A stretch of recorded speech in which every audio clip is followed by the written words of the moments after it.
adecuado de la zona y tomamos la muestra a partir del segundo choque.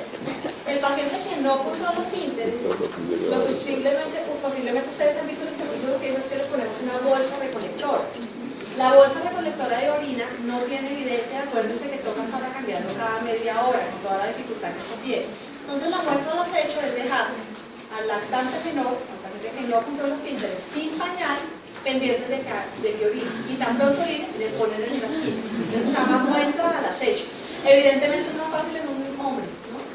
Pero idealmente debemos tomar la muestra así si el paciente no controla esfínteres. Entonces, ¿cuál no es positivo aquí? Cuando tenemos un positivo mayor a 100.000 unidades formadas de color. Todo esto ustedes lo saben. Por cateterismo vesical, recuento de 10.000 y es alta sospecha y es diagnóstico mayor a 50.000. Y por punción suprapúbica, cualquier crecimiento bacteriano. ¿Han visto punciones suprapúbicas? ¿No? Se los digo porque es usual en unidades de cuidado intensivo pediátrico o en neonatos. Nosotros no hacemos funciones suprapúbicas en un paciente en consulta externa ni en un paciente en urgencias, ¿no? Solamente es para un paciente altamente comprometido y en los neonatos sí lo usamos mucho.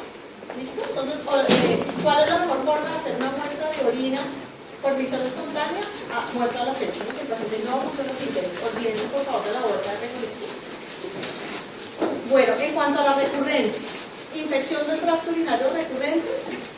Son 3 o más infecciones en un año. Recaída. Es una recurrencia por el mismo germen en un tiempo menor a 6 semanas. Y reinfección es un tiempo mayor a 6 semanas y un germen diferente. Tengamos en cuenta la diferencia entre recaída y reinfección. Recaída el mismo germen, reinfección un germen diferente. Bacteriuria asintomática. Entonces, tengo una bacteriuria significativa, pero el paciente no tiene clínica. Bueno, esto es importante porque a veces tratamos de más infecciones urinarias que no necesitan tratamiento. En cuanto a epidemiología, es una de las infecciones bacterianas más frecuentes en pediatría, ustedes lo han visto. Es más frecuente en las mujeres. Bueno, pero en los hombres es más frecuente solamente en el primer año de vida. Bueno, y si un niño en su primer año de vida tiene una infección de vías urinarias, siempre tiene que descartar una malformación anatómica. ¿Algunos saben cuál es la malformación anatómica más frecuente en niños menores de un año? Entonces, estos niños hombres con infección de vías urinarias en el primer año siempre hay que descartarles una malformación anatómica. Es el único momento en el que la infección de vías urinarias es más frecuente en los hombres. De ahí en adelante es más frecuente en las mujeres. Bueno, la pielonefritis aguda se ve del 40 al 70% de los pacientes menores de 2 años con infección de vías urinarias febril.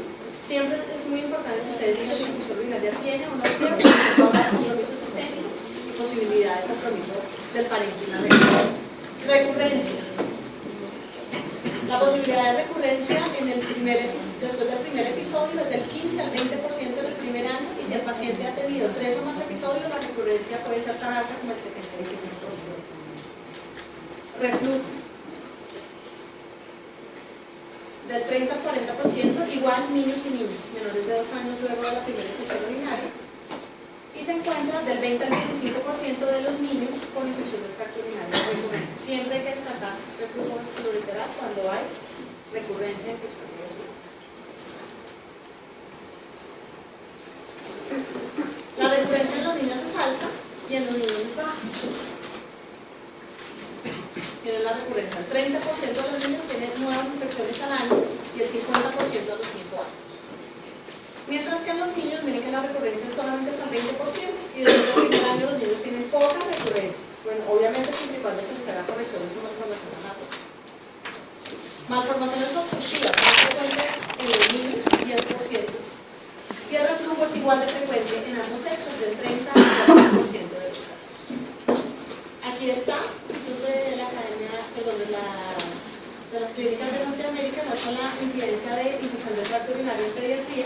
Y aquí vemos entonces los niños, que son más frecuentes en menores de un año, miren 2.7%, y de ahí en adelante siempre es más frecuente en la niña. Bueno, etiologías, ustedes ya las saben. Siempre son mononucleoides. urinarias polimicrobianas, usualmente el paciente o ha tenido alguna intervención en el tracto urinario o tiene alguna malformación anatómica o algún inmunocompromiso, ¿no? El 95% monomicrobiano y el germen más frecuente, y el 65% la E. coli. Otros gérmenes con menos frecuencia, el Proteus, la Klebsiella, Enterococcus, el Pulmones. También hay agentes virales, no se olviden de la parotinitis, el sarampión. Es más frecuente que produzcan infecciones de vías urinarias bajas, con síntomas irritativos, con presencia de hematúria, pero es muy frecuente también. Bueno, y también hay hongos, ¿no? Cándida, criptococcus, aspergillus. Aquí ven la frecuencia, E. coli el 70 al 90%, Klebsiella el 8%, Proteus el 6%. Factores de riesgo. Estos son los factores de riesgo que anota la sociedad, la Cadena Americana de Pediatría. Sexo femenino, ya lo sabemos. Menores de 2 años. Miren esta que se las quiero explicar. El menor de 6 meses, hombre, no circuncidado. No quiero que saques de conclusión que hay que hacerle la circuncisión a todos los niños. Bueno, realmente no hay una indicación que nos diga que si el niño está circuncidado va a tener menos infecciones de vías urinarias. Acuérdense que eso es un tema cultural, que en la consulta los que han estado conmigo han visto que algunos pacientes lo hacen de forma cultural sin ninguna indicación médica. Pero ¿qué es lo que pasa? Si el paciente tiene alguna malformación anatómica en su vía urinaria, posiblemente el primer tratamiento quirúrgico que le hagan antes de que el niño esté más grande sea la circuncisión, ¿sí? Para quitar ese factor de riesgo adicional causante de infección de vías urinarias. Pero no quiere decir que yo a todos los niños les tenga que hacer la circuncisión para evitar las infecciones. Bueno, si hay recurrencia, en ocasiones terminan operándolos si no tienen ninguna otra malformación. El estreñimiento, síndrome de evacuación disfuncional, el reflujo, las anomalías del tracto genitourinario y algo que ustedes de pronto ya han oído, que es la presencia del grupo sanguíneo P. ¿Sí? Pacientes con infecciones les hacen esta determinación, porque aparentemente la presencia de este grupo sanguíneo P facilita la adición de las fibras de la E. coli. Bueno, mecanismos fisiológicos que evitan la infección de vías urinarias. El tracto urinario es estéril y hay unos mecanismos fisiológicos que impiden que se contamine de bacterias. El principal es el flujo anterógrafo. Hay otro adicional que es el pH urinario bajo que impide la adherencia bacteriana.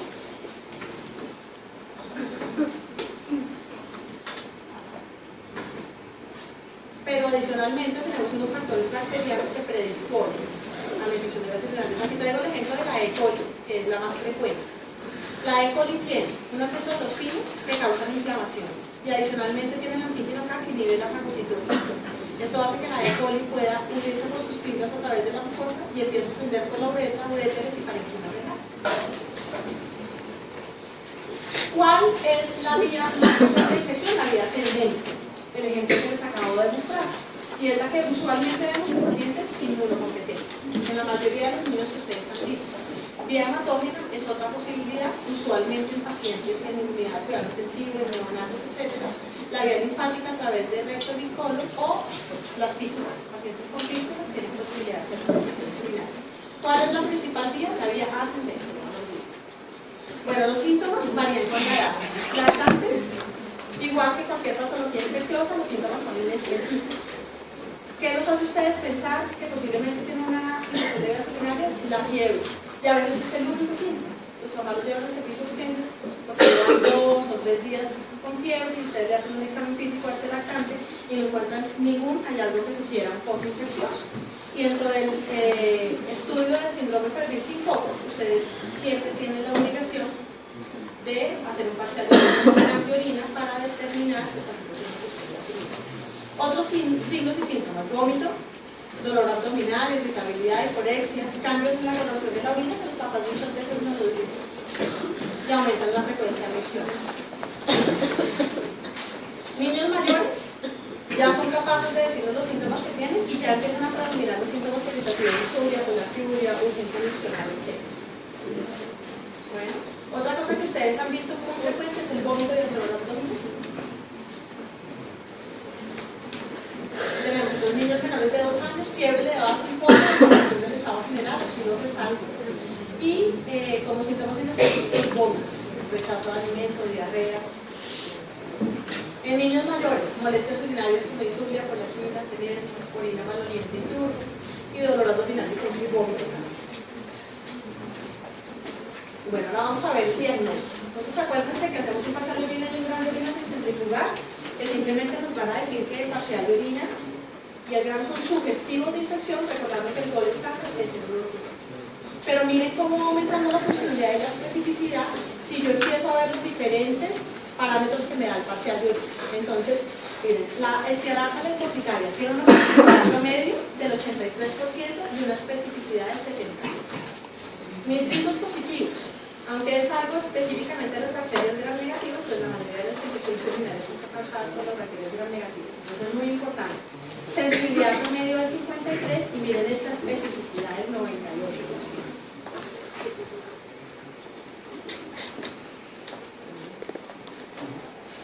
Bueno, lo cultivo.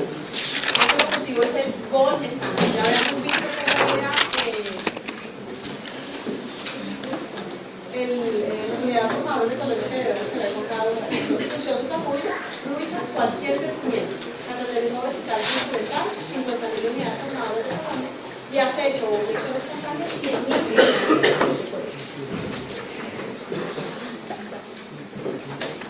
Miren, sensibilidad del 95%, especificidad del 99%.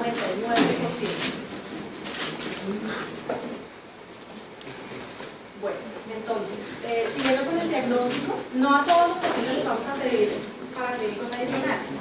Si ustedes tienen un paciente que tiene compromiso del estado general y ustedes sospechan que tiene que lo necesitan en ese momento es un aromático que se y si sospechan que el paciente tiene sepsis, le van a hacer 12 consultorios.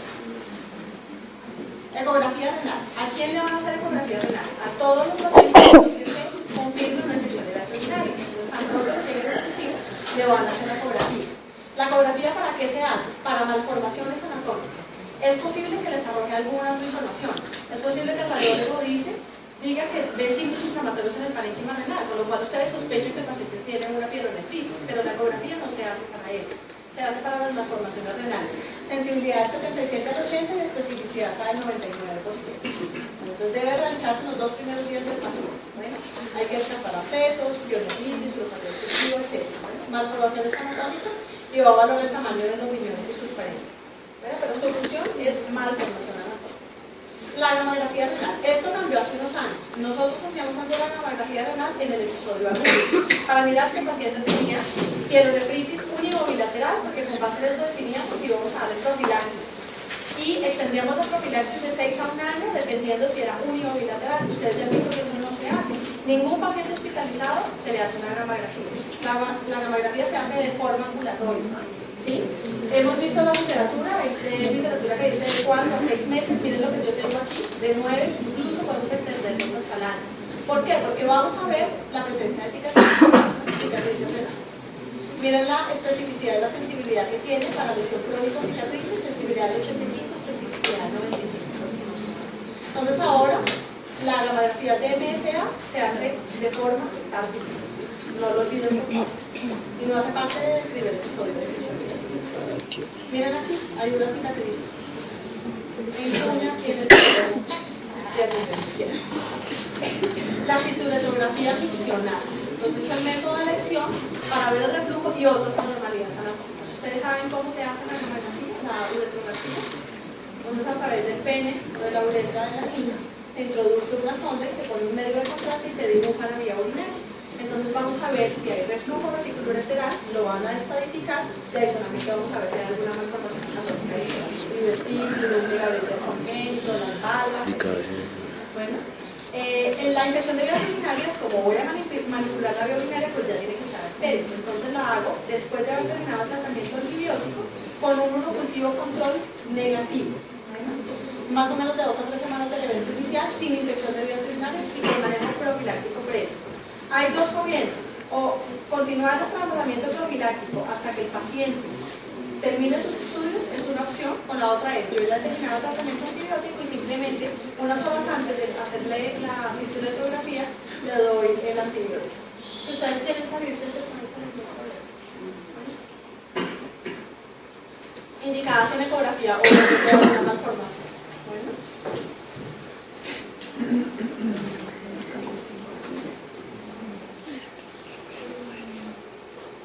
Bueno, lo otro es que no lo hacemos en todos los niños. Si el paciente tuvo una infección de vías urinarias no necesita una cistectomía de tomografía. Y si no hay una solución anatómica en eco, tampoco lo necesita. Bueno, diagnóstico diferencial. Fiebre sin foco aparente en pacientes menores de 5 años. Uretritis o artritis agudas causadas por agentes irritantes, enfermedad pélvica inflamatoria, que ya empiezan a hablar de temas de los adolescentes, dolor abdominal quirúrgico como apendicitis, colecistitis, perforación, urolitiasis o masa renal. Una pregunta. No me quedó muy claro la indicación de la cistografía. Si yo hago una ecografía, o sea, el paciente tuvo una infección de urinaria, pruritus, la pilonephritis, hago la ecografía, no tiene ninguna malformación anatómica, en ese paciente no se ¿Tuvo fiebre? Sí. Y estuvo hospitalizado. Sí, pero la capacidad Es que ahí tienes que tener en cuenta, si la fiebre tuvo fiebre, es el paciente menor de 2 años. En ese caso, sí la tiene que decir. Bueno, si les queda claro eso, es que antes hospitalizábamos la mayoría de las infecciones urinarias. Ustedes ya han visto muchísimas infecciones de vías urinarias con manejo ambulatorio, que el paciente no tiene compromiso del estado general. Pero si el paciente tiene fiebre, bueno, todas las indicaciones de hospitalización, que ya vamos a ver, y es menos de 2 años, sí le tiene que hacer eso. Bueno, miren los objetivos del tratamiento: curar la infección, prevenir el control de sepsis del paciente que la tiene, reducir el riesgo de daño renal y evitar la recaídas. Iniciar el tratamiento de agua parenteral es igualmente efectivo, el nivel de evidencia da lo mismo. Yo hospitalizo al paciente porque hay unas indicaciones de hospitalización, no porque se van a poner el tratamiento antibiótico endovenoso. La elección del antimicrobiano debe tener en cuenta los patrones de sensibilidad, de acuerdo al antibiograma. Evidencia A. Nosotros siempre empezamos un antibiótico, que ustedes lo han visto en sus libros de práctica, pero la idea es siempre ajustarlo cuando nos llega el resultado del objetivo. Y la duración del tratamiento debe ser de 7 a 14 días con un nivel de evidencia B. Bueno, paciente hospitalizado. Le voy a dar tratamiento antibiótico endovenoso por completar sus 32 horas. Y después del antibiograma lo puedo desescalonar. Esto es lo que dicen las clínicas de Norteamérica, que posiblemente es diferente a lo que ustedes han visto en su práctica. ¿Qué dicen ellos? Ellos empiezan con antibióticos de amplio espectro. Bueno, ceftriaxona, piptazo, ¿sí? Y más bien cuando llega el urocultivo, desescalonan al paciente. Lo que hacemos en la clínica, y posiblemente ustedes han visto en los otros sitios de prácticas, que son cefalosporina de primera generación, cefalotina, y más bien ajustamos de acuerdo al urocultivo. No pasa nada, cualquiera de los dos escenarios está bien, para que lo tengan en cuenta que en Estados Unidos lo están haciendo. Paciente ambulatorio, paciente clínicamente estable, le voy a dar tratamiento hasta completar 7 días. Hay una cosa muy importante: si un paciente tiene síntomas inespecíficos y el uroanálisis es no conclusivo, yo no empiezo antibióticos, sino espero el urocultivo antes de definir el inicio del tratamiento. Miren, paciente ambulatorio, ellos también dan la opción de antibióticos de amplio espectro y desescalonar. Ustedes han visto posiblemente que en pacientes ambulatorios nosotros empezamos a cefalosporinas también. ¿Cuál? Cefalexina. Miren aquí lo que dice la guía: cefalexina caudulana, ¿sí? Cefalosporinas de tercera vía oral que ya están llegando al país, puede ser una transfusión. Bueno, esa es la opción. Y desescalonan tan pronto llega el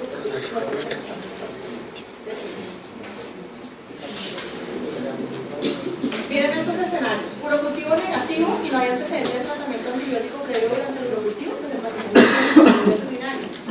Puede haber tenido un parcial líder de un gran sugestivo, pero el urocultivo negativo no tiene infección. Entonces no completan el tratamiento, no les des susto, no tiene infección, lo suspenden. Bueno, urocultivo negativo y hay antecedente de tratamiento antibiótico, lo voy a continuar. Bueno, usualmente estos urocultivos se siembran con resinas. Bueno, pero si tienen la duda, es mejor completar el tratamiento antibiótico y hacer un nuevo urocultivo. ¿Cuándo vamos a darle egreso al paciente? Bueno, cuando tome la vía oral, y vamos a completar el tratamiento de 7 a 10 días, que no tenga fiebre y que tolere la vía oral. Pedir 24 horas. El seguimiento clínico y con un nuevo objetivo. Profilaxis antibiótica. Esto también ha cambiado como se nos dice. No en el primer episodio de infección del tracto urinario. No indicada en cicatrices renales, en ausencia de reflujo antes cirugía. Bueno, no hacia el paciente de antibiografía en un ejercicio bilateral. Está recomendada solamente en los grupos de alto grado, grado 4 o grado 5. Y algunos autores recomiendan lo que se ha comentado hasta completar los estudios imagenológicos. La otra opción es darlo solamente con la hacer de los estudios. ¿Claro hasta ahí? ¿Cuál antibiótico? Podrían preguntarme ustedes aquí. Cualquiera de los otros que vieron para vía oral. Bueno, simplemente dan que dosis. ¿La misma?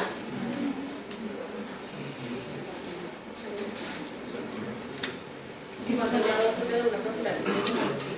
¿De 2 a 3? La otra se parecía la vía oral de 50 miligramos por kilogramo día. Para la profilaxis es de 20. Usualmente un tercio de la dosis, entonces única en la noche. Bueno, y la idea de la profilaxis es estarlas cambiando, rotando cada 3 meses para que las necesiten. ¿Quiénes necesitan revisión al neurología? Alteraciones anatómicas y funcionales del aparato final, claro, ¿verdad? Recurrencia y niños que han sido sometidos a procedimientos quirúrgicos. Complicaciones y luego recurrentes, cicatrices renales, y una cosa súper importante que quiero que se lleven de acá, es la hipertensión arterial. Las infecciones de vías urinarias recurrentes son es la causa más importante de hipertensión arterial en niños y crónica secundaria. Entonces nuestro objetivo principal es este. Miren la posibilidad de hipertensión arterial del 12 al 30% de los niños con hipertensión renal. Es muy alto. ¿Tienen preguntas? ¿La profilaxis por un año? Depende. Depende. Entonces, mira, la profilaxis antes de completar estudios en recurrencia. La profilaxis extendida, el paciente tiene una